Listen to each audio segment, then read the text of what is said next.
Cada vez que trabajamos con una base de datos, ya sea Access 2010 u otro tipo de base de datos, debemos tener en cuenta las siguientes situaciones. ¿Qué tipo de campo estamos utilizando? ¿Qué caracteres debemos utilizar?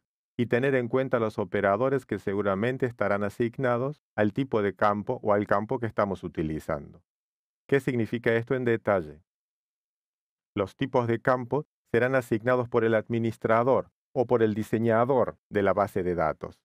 Él deberá tener en cuenta, en el momento de crear un campo, qué datos se van a asignar a este campo. Por ejemplo, si vamos a crear un campo para el apellido de un cliente, debemos determinar si el tipo de campo será texto o memo.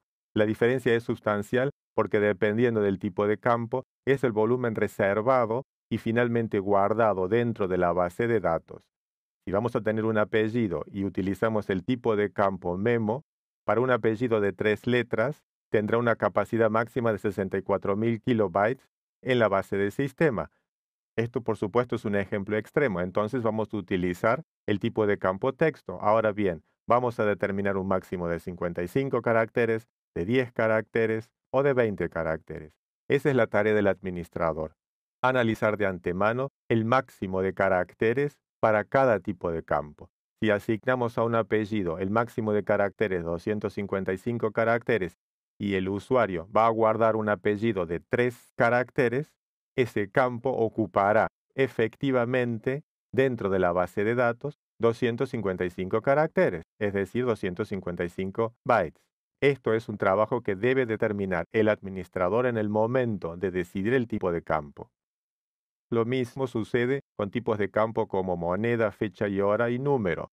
No es lo mismo ingresar los kilómetros cuadrados que necesitamos en una base de datos que analizar la cantidad de libros que tenemos en una biblioteca. La autonumeración será el tipo de campo que va a utilizar el administrador automáticamente para garantizar la no repetición de valores en toda la tabla. En general, en la autonumeración simplemente se utiliza un tipo numérico con una posibilidad restringida de variar la forma. Esto se hará en pasos más avanzados, por ejemplo, usando un macro. Las propiedades de cada uno de estos tipos de campos iremos viéndola en la medida que vayamos a generar dicho tipo de campo, para poder tener en el momento de crear el tipo de campo la herramienta necesaria para tomar la decisión.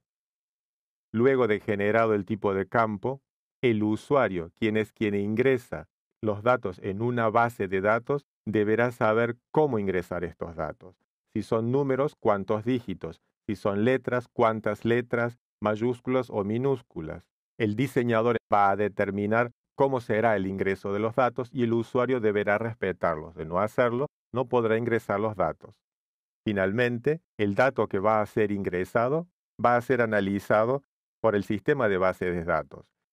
Antes de guardar el dato, el sistema va a analizar si el valor numérico ingresado es mayor que un mínimo, es igual a lo necesario, qué valores lógicos y tiene, si es el valor sí o no, existe o no existe. Esto es una tarea determinada por el administrador y reservada al sistema.